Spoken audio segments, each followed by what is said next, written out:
Hello, it's time for Landlord Question Time again. And the Landlord Question Time that we're tackling today is on the Tenant Fees Act 2019.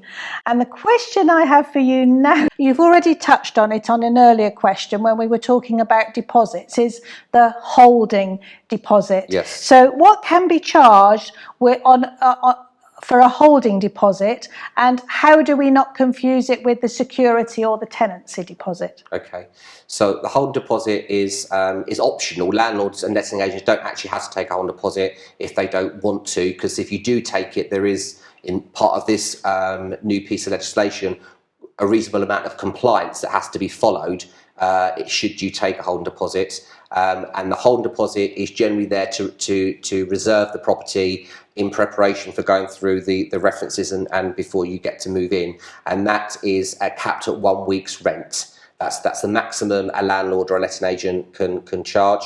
And there's an easy way of working out what 1 week's rent is, isn't there? There is, yeah, and it's actually laid out in the Act as well. Yeah. And that's to prevent people taking too much. And that's another thing that landlords need to have a safety net to make sure whoever, if they're doing it or someone's doing it for them, I mean, it is reasonably basic, but a slight mistake would mean you're taking the wrong amount. So that's the holding deposit, which doesn't go into the deposit scheme secure account.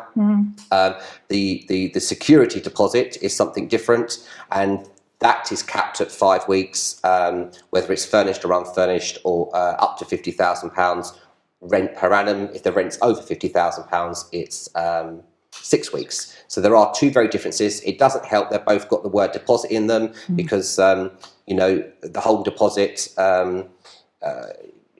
is generally not going to go into the security deposits fund. It'll normally go towards the first month's rent payment. But again, that all needs to be clear in the paperwork, and there is various conditions under how long you hold that holding deposit for, and what the conditions are that you have to return it. And it's very clear in the Act, and landlords need to familiarise themselves with that and have the right paperwork so that both them and the tenant know what they're entering into. So what we're saying here really is that landlords need a robust system of understanding what the Act is all about, understanding how the holding deposit works, making sure that they record it properly, when it needs to be sent back by, making sure that they stick to those dates.